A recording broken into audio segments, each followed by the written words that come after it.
निरंतर कर्मों के जाल को रच रहा है और अपने आप को बांध रहा है। आपको मुक्त होना है, बंधना नहीं है। जीव का जन्म कर्मों के अनुबंध से होता है, कर्मों के बंधन से होता है, और उसको अपना ऋण चुकाना होता है।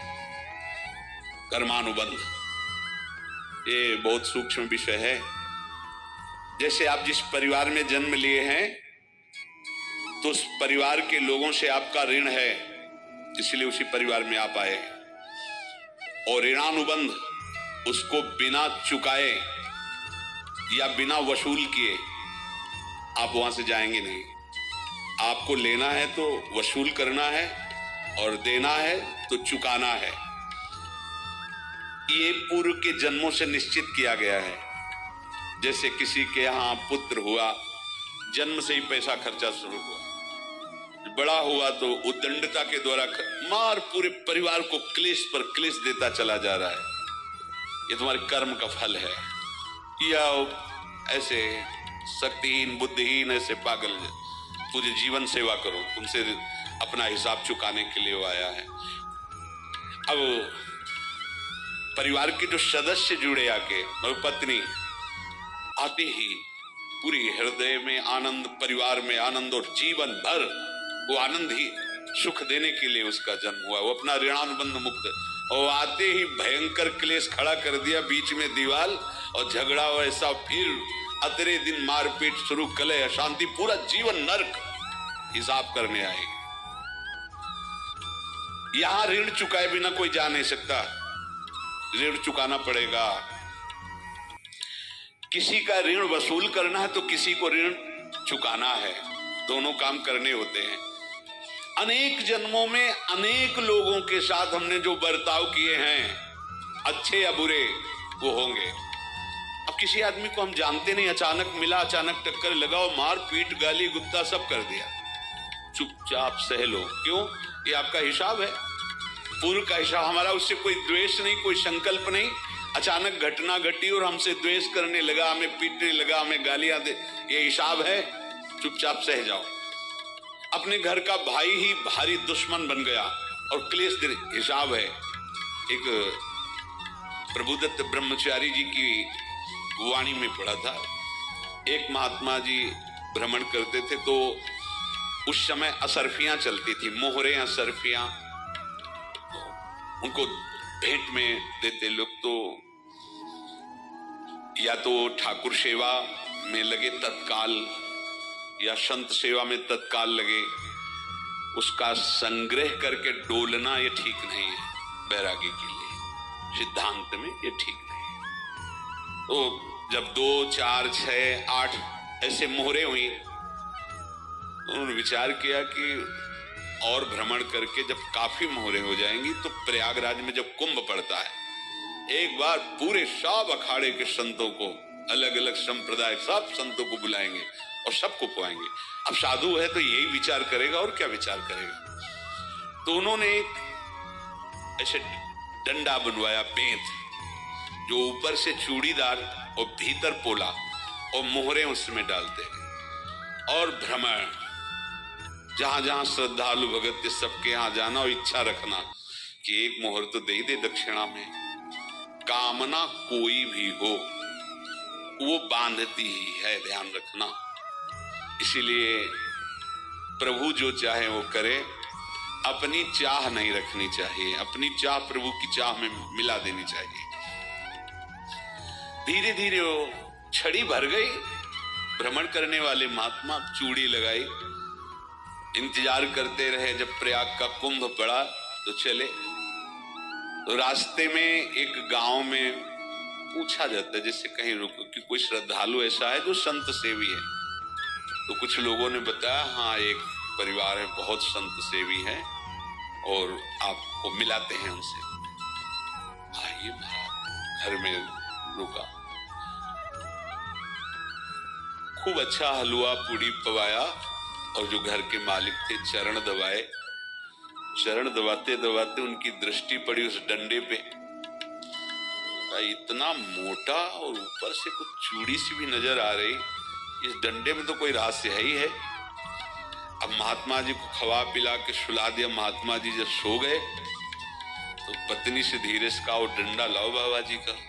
डंडा और चूड़ीदार जो ही खोला पलटाया तो सैकड़ों मोहरे। ऐसे संत रोज पधारे भगवान को आनंद हो जाए फिर क्या। पत्नी से कहा, नाप के कंकड़ लाओ। वो तो महात्मा जी तो खाए खीर पूड़ी, आराम से सो रहे। रात में पूरी प्लानिंग करके उसमें कंकड़ भर के चूड़ी लगाकर सिराने रख दिया, सारी मोहरें हटा ली। महात्मा जी आराम से छड़ी उठाए तो वजन पक्का। वैसे बड़े लोग चतुर होते हैं, पर ये नहीं जानते कि कर्म कितना भयानक होता है। और उनकी कोई संतान नहीं थी, पर धन में इतना प्रेम उनको था।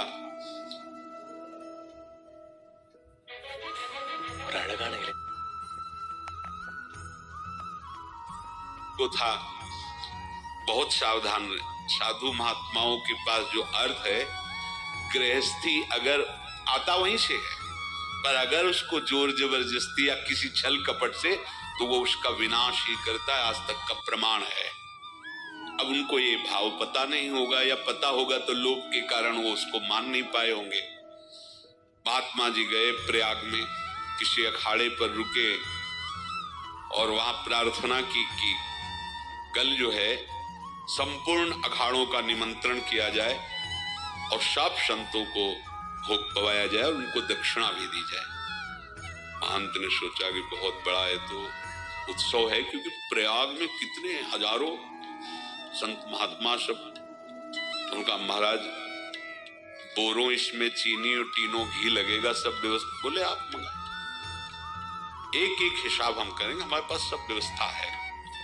बोले कुछ तो पहले दे दो, इकट्ठे देंगे हम। उनको था कि अगर हम छड़ी खोला और दो चार मोहरे दी, किसी को पता लग गया तो गड़बड़ हो सकती। बोले हम भंडारे के समय आखिरी में सब कुछ आपको दे देंगे। ठीक है। वो अपने पास से पैसे लगाकर खूब जितना सामग्री सब लाए, लाखों की, और सब संतों को निमंत्रण कर दिया।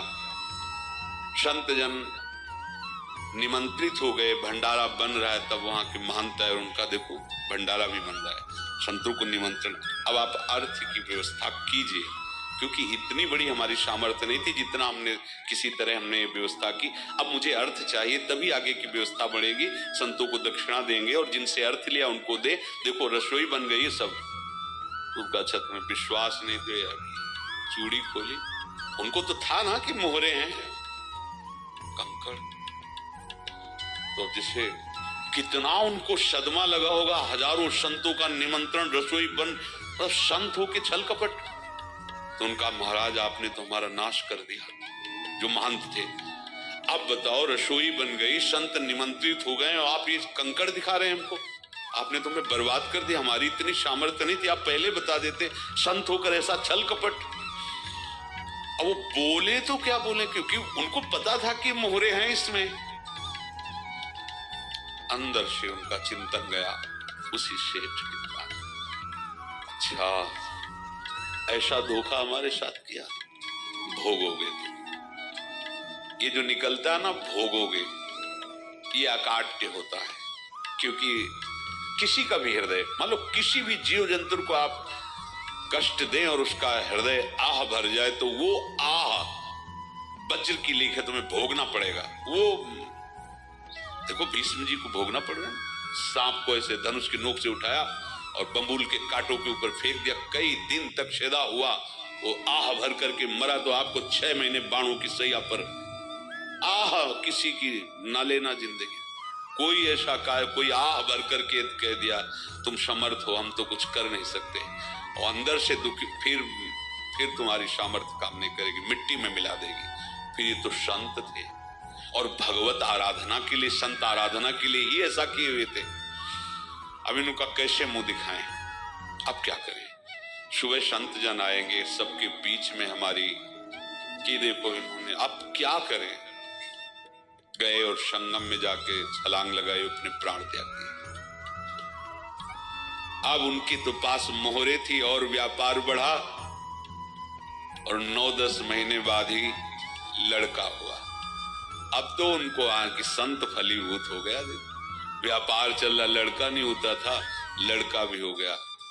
बड़ा आनंद छा रहा है। जब से वो प्रकट हुए और धन की वृद्धि शुरू हो गई।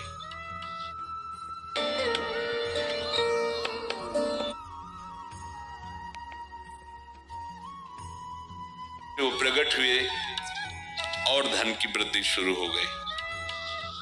पढ़ाई लिखाई में उनके खर्चा हुआ सब, बस बीमारी शुरू हो गई उनके शरीर में।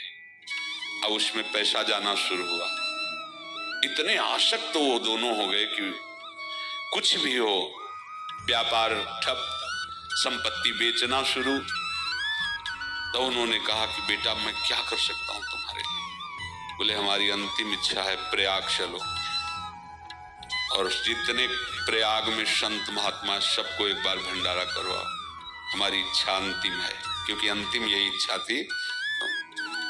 बोले अब ज्यादा संपत्ति तो नहीं रह गई। तो बोले घर बेच दो, मेरे लिए ही तो है, बेच दो।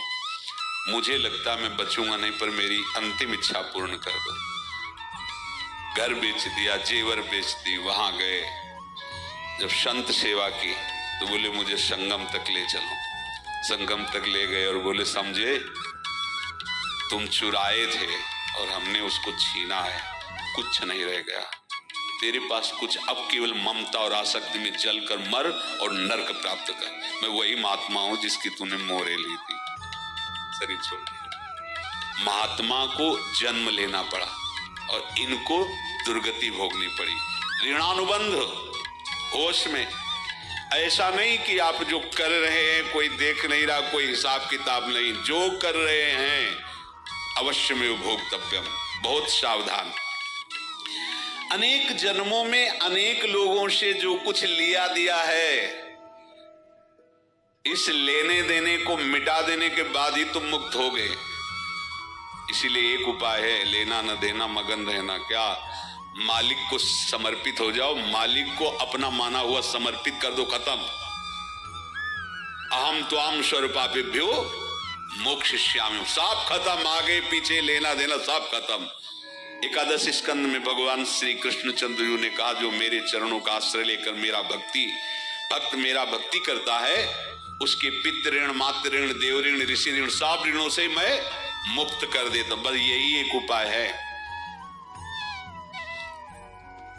जो इसके बंद करने का उपाय भक्तों के लिए है। वो यही है, भगवान की शरण में होकर अपना माना हुआ पूरा भगवान के अर्पित कर दो। अर्पित करने का तात्पर्य उसमें आम हटा दो। तुदीयम वस्तु गोविंदम तुभ्यमेव समर्पये। जिनसे तुमने सेवा करवाई है उनकी सेवा करनी पड़ेगी। जिनसे तुमने जो कुछ लिया है उनको देना पड़ेगा। ये लेने देने का व्यापार जब तक समाप्त नहीं होगा तब तक तुम्हारा जन्म मरण चलता रहेगा। अब आपको यहां समझना है, यदि आपसे किसी ने पैसे लिए बेईमानी करके नहीं दे रहा है तो आप उसको गाली मत दीजिए। आपने बेईमानी की थी इसलिए आपकी बेईमानी हुई है, ले गया, कोई बात नहीं है, बंधन से मुक्त हुए। जो बोझा था चला गया। उसको ऐसा ना देखे कि ये बेईमान हमारे रुपए मार लिए, अब जो कुछ होगा देखेंगे। अगर आप आगे नया कुछ करते हैं तो फिर आगे का हिसाब आपको भोगना पड़ेगा, ध्यान रखना। ऐसा नहीं है कि आपको भोगना नहीं पड़ेगा। एक ही उपाय है कि अब जो शरीर धारण किए इसी में जो भोग ले, आगे ना होना चाहिए। तो क्या करे? सर्वतो भावेन भगवान की शरण ले ले। ये तो सर्वाणि कर्माणि मयि सन्न्यस्य मत्पराहा अनन्येन योगेन माम ध्यायन्त उपासते तेषामहं समुद्धर्ता मृत्यु संसार से। ये बड़ा कठिन है पार होना, कोई छोटी मोटी बात है। एक महात्मा बाल्यावस्था से भजन करते थे, शालिग्राम भगवान पास रखते थे और उन्हीं की आराधना करके बस पाठ, नाम, जप और भ्रमण करते थे। यौवन अवस्था थी, गंगा जी के किनारे अपने ठाकुर को विराजमान करके स्नान करने के लिए कपड़ा ही उतार रहे थे कि 90 लोग आ गए, भाला तलवार सब ले, मारो मारो इसको मारो, घेर लिया। तो उन्होंने हाथ जोड़कर कहा हमने क्या अपराध किया, कोई सुन ही नहीं रहा। तो उन्होंने कहा मार तो डालोगे ही आप 90 लोग, हम कोई अस्त्र शस्त्र तो लिए नहीं, एक बार हमें गंगा में डुबकी लगा देने दो और अपने ठाकुर को स्नान करा देने दो, फिर इसके बाद आप मार। रुमालिया एक्टिव स्प्रे, ये जल्द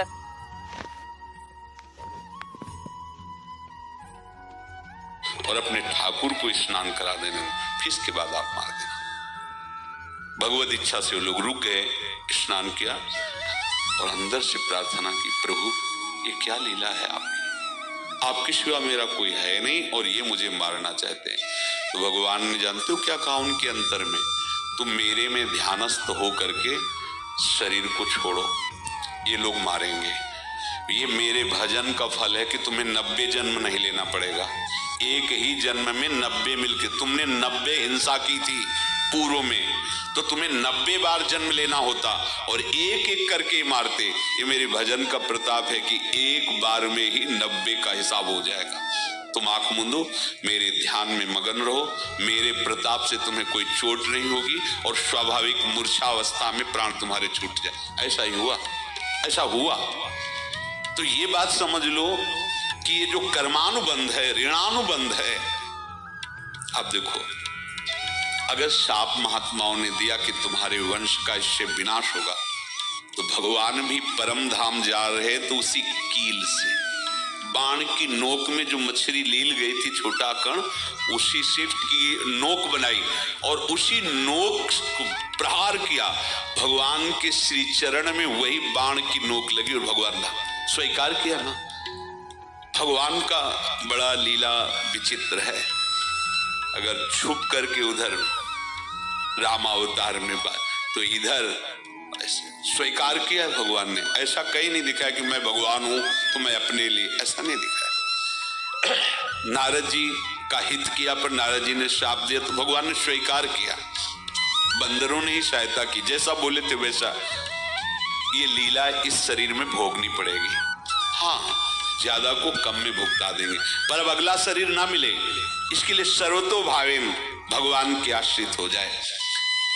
जैसे आपने दुकान फैला रखी है तो उसमें दो काम होते हैं, लेना और देना। किसी को उधार दिया है तो हमें उसे लेना है, और कोई नगद देकर सामान ले रहा है तो उसे सामान देना है, या उधार लिया है तो हमें उधार देना है।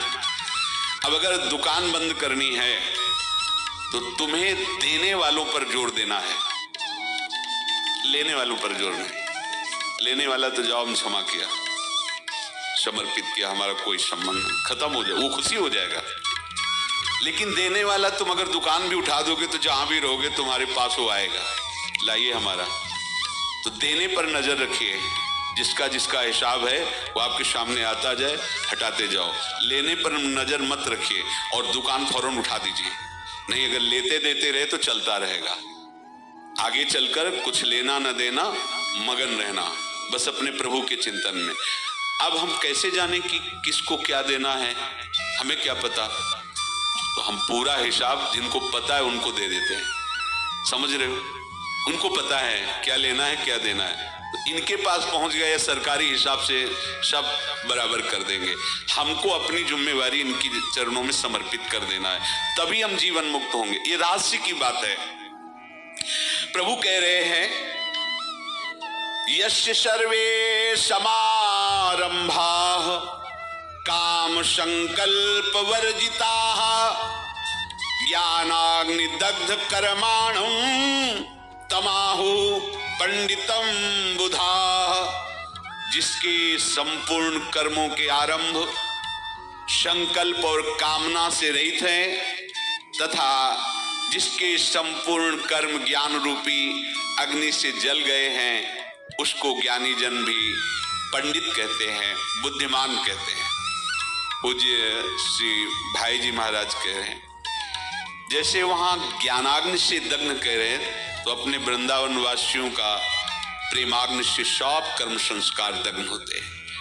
जिस समय आपके हृदय में भगवत प्रेम का प्रादुर्भाव होगा तो लेश मात्र कभी तुम्हें दुख नहीं भोगना पड़ेगा। प्रेम का प्रादुर्भाव होते ही दुख का नाश हो जाता है, महासुख।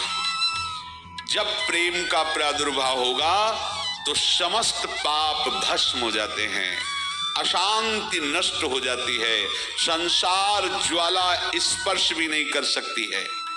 जब भगवत प्रेम का प्रादुर्भाव होता है तो हो सकता है उस उपासक के जीवन में दुखों का पहाड़ टूट पड़े, परिवार खिलाफ, शरीर रोगी, अव्यवस्था, बहुत बहुत कुछ, सब कुछ। कह रहे हैं इतना सब होने पर भी उसके हृदय में कोई भी दुख नहीं होता। ऐसा सामर्थ्यशाली भगवत प्रेम है। भगवान के चरणारविंद का जिसके हृदय में प्रेम है, भारी से भारी दुख भी उनको विचलित नहीं कर सकता।